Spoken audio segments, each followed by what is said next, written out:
Hello everybody and thanks for stopping by. Today I've got review number 2 for you. We are going to review Uncharted, The Golden Abyss. Obviously I'm reviewing the Japanese version of the game called Uncharted Chizunaki boken no hajimari. However, the content of the game will be exactly the same as the American release, as this game has the complete English voice tracks on it as well as English text. I basically played through the game in complete English. Which is cool that they added that on there, obviously for a game like Uncharted that's created in the U.S.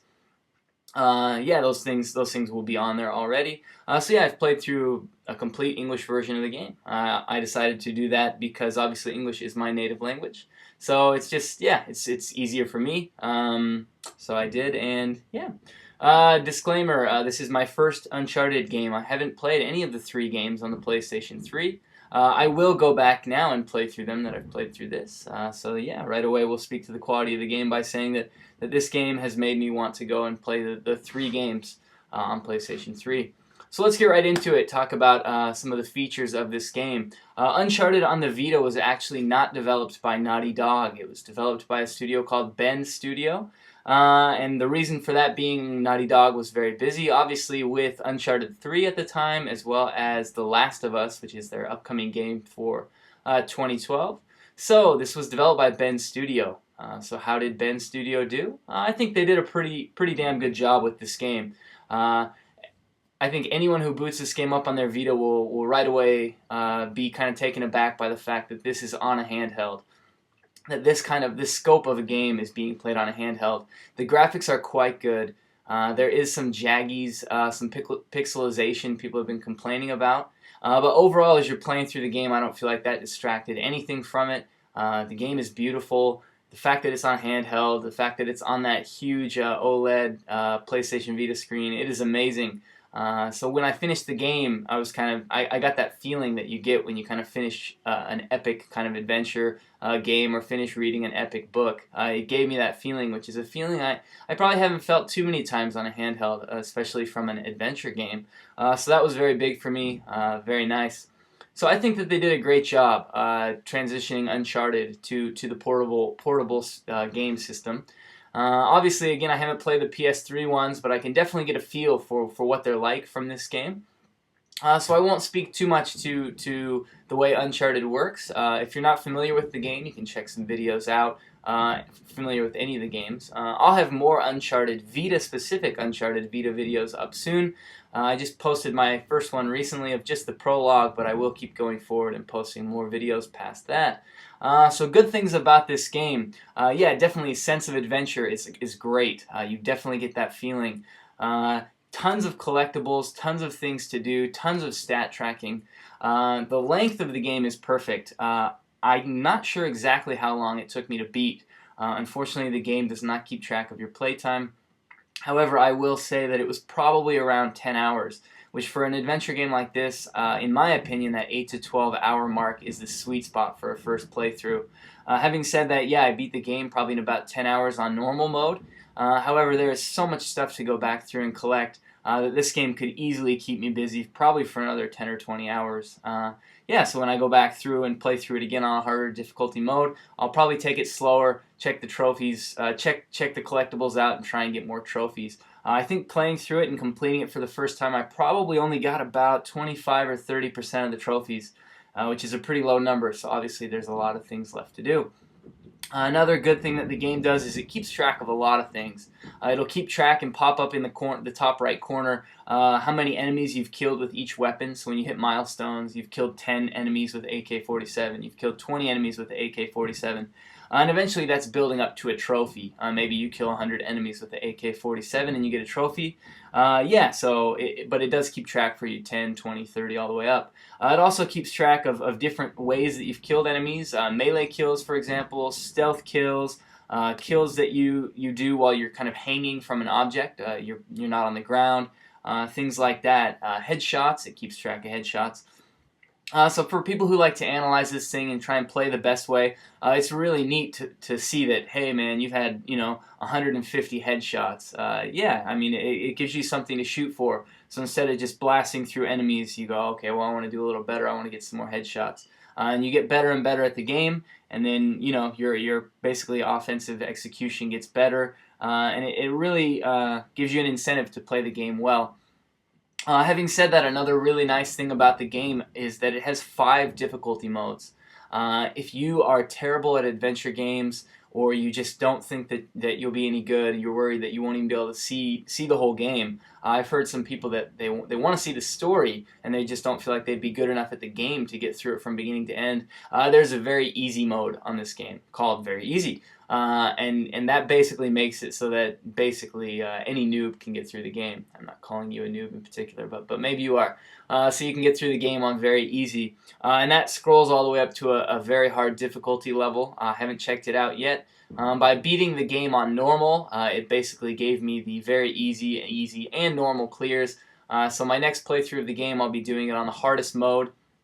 By doing that, I think I'll get a gold trophy and clear through, basically every difficulty in the game. So those difficulty levels in there are very nice. Yeah, the thing I want to basically just convey, though, is that the sense of adventure that this game gives you on a handheld console is just unparalleled. It's amazing. I have never felt that kind of sense of adventure when playing a game on a handheld before.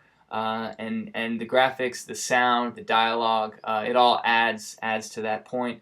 And makes it very, very nice. Having said all these good things, let's kind of talk about some of the short points, or the things that I didn't quite like about this Uncharted title. Number one, a lot of the enemies are bullet sponges. Bullet sponge is an enemy who just takes a shitload of bullets and just does not die. That gets really annoying, especially when you feel like you're shooting them in the head over and over again. I have times where I'd peek around the corner, shoot an enemy. It would definitely hit him, peek back, he would stagger and then get back up, and then I'd peek around, shoot him again, and duck, he would stagger and get back up, and this would happen 4, 5, 6 times before he would finally die, and that's just crazy. I mean, I shoot an enemy that much, he should definitely die. And I understand that maybe on harder difficulty levels, they want to make the game more challenging, so maybe they make it so that it takes more damage to kill a guy, but in my opinion, there are better ways to increase the difficulty level than that, so... yeah, so some bullet sponges in there. Number 2, probably my biggest point of detraction from the game is it forces the touchscreen on you a lot. And it's not so bad that it feels like you're trying to play through the entire game with touch. But you can tell they just felt like, hey, this Vita, it's going to have this amazing touchscreen. Let's do all these crazy things with touch.